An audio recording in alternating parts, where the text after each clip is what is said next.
Good morning, children. Today I'm going to continue with the explanation of Chapter 9, The Greedy Toy Clown, written by Enid Blyton. Before I could continue with the explanation of the chapter, I would like to give you a short briefing of what we did in the previous class. In the previous class, we have studied that the greedy toy clown thought of preparing a meal on Anne's stove. So he went to the sweet store.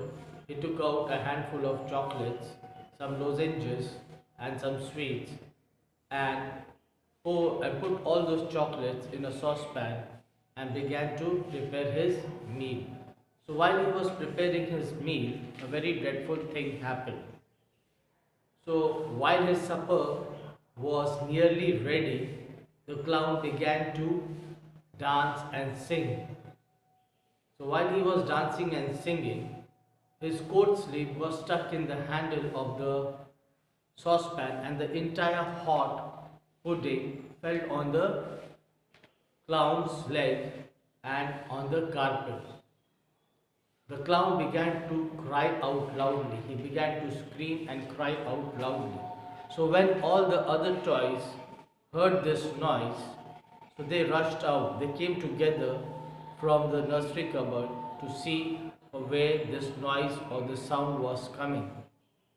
When they reached over there, they saw the greedy toy clown was burned and he was crying out loudly. So they came to know what this greedy clown was up to. Then the teddy bear scolded the greedy clown by telling him, "How dare did you use Anne's stove, and how dare did you take sweet from the sweet store without taking Anne's permission? So you deserve what you get. You deserve what you have done.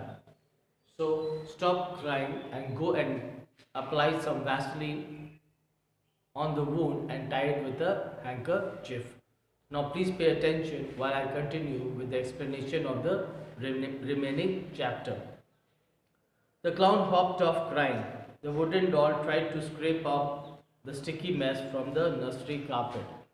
Then the clown hopped off crying by apply some Vaseline on his wound. So this wooden doll was trying to scrape out all the sticky mess that was on the carpet, all the pudding that was on the carpet. So while she was trying to clean the carpet, suddenly a piece of carpet came out. A piece of carpet came out along with the sticky mess and left a hole in the carpet. The toys stared at dismay. Then when all the toys, they looked at that hole in the carpet, they were all very worried. They became very worried. Whatever could be done about that, Anne would see it and perhaps Anne would be scolded for something she hadn't done. It must be repaired somehow.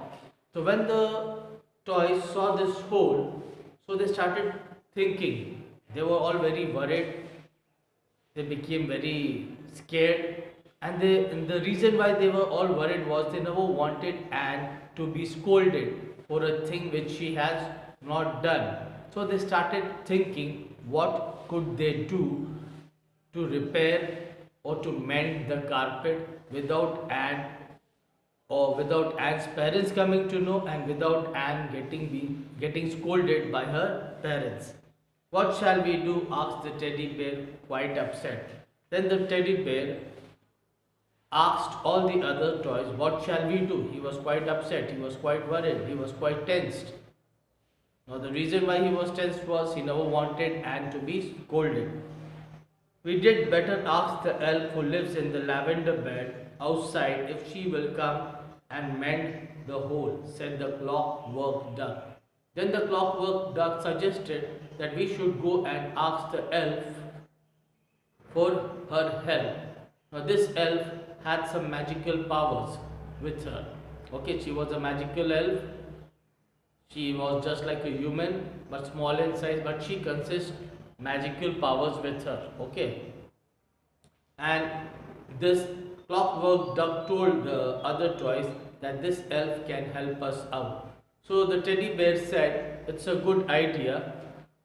Then he began to call the elf he went to the window and he began to call the elf in a very soft and gentle manner. The elf heard the teddy bear and then she came, and then she came and heard the entire conversation or heard the entire story, what the toys wanted from her, or what help the toys needed from her. After hearing the story, she rushed back home. She brought her thread and her needle, and she sat down on the carpet and she began to stitch the carpet, or she began to repair or mend the carpet. And the thread that she had was very strong, and the colors of the threads were very beautiful, and moreover, it matched the color to the carpet. Now, while she was mending the carpet, her threads that she used was so beautiful and she was so perfect in her work, she was so neat and perfect in her work that no one could ever notice that there was a hole in this carpet or in that carpet, or that carpet was torn. So it was, the work was done so perfectly. Okay. Then she said, when it was all done, is that all right? Then after she completed the work, then she told the clowns, my work is finished, is this all right? Does it look from anywhere? Can you notice and find out that there was a hole in this carpet? The clowns were very happy with the work. They started saying how beautiful it looks. It looks the same as it was. There is no holes. They could find out. Nobody could notice a single hole in it. So they were very happy with the elf's work. And then the toys asked the clown, how shall we reward you? What do you need in return for your work? I should love a little brooch, said the elf shyly. I haven't one, you know. Then the elf told the toys that I would like to have a little brooch, a very shiny or glittering brooch, and I would love to have one because I do not have one with me. Clown, give the elf your glittering brooch, said the teddy bear, once again beckoning the clown forward. Then the teddy bear told the clown to give his glittering brooch to the elf, and in a very loud way, and in a very strict way, again he told the clown to please give your brooch to the elf. But I don't want to, he said, I like it. But this clown refused to give his brooch. Now, why did he refuse to give his brooch?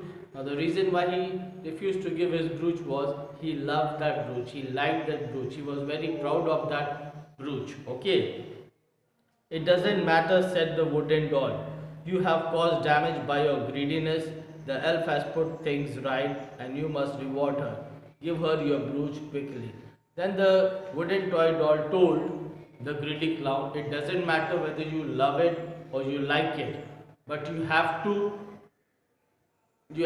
give your brooch to the elf because she has helped you as well as helped and also from getting scolded. Your greediness has caused a lot of damage, so you have to reward this elf with your glittering brooch. The clown undid it with tears in his eyes. The elf took it gladly and pinned it at her neck. It looked fine, she was most delighted. Now, when the clown was giving this glittering brooch to the elf, he was crying.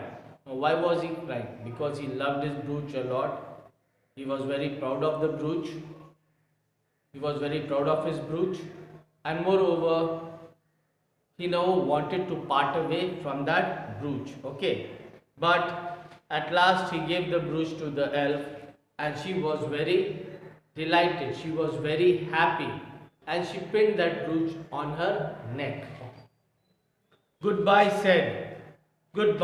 she said. I hope nobody will ever notice the mend. Then the elf thanked all the toys for the brooch and she told goodbye to everyone. And then she also said that I hope no one would ever come to know that there was a repair being done in the carpet. Okay. Nobody did, but Anne soon saw that the clown has lost his brooch. Nobody came to know that the carpet was repaired or was mended, but Anne soon came to know that the clown had lost his brooch. He has lost his brooch, but so Anne started searching for the brooch everywhere. She looked everywhere for the brooch, but she could not find it. Okay, she never found it. As for the clown, he isn't vain or greedy anymore. As for the clown, this clown is no more greedy. He's now he has changed his habit. He's no more very greedy, and he's not proud of himself anymore. He has changed. This clown has changed his habit. He's become good friends with the other toys. He shares things with others, and he's no more proud of himself. So children, this is the story. I want you to read the chapter and learn the question and answers. Until then, thank you.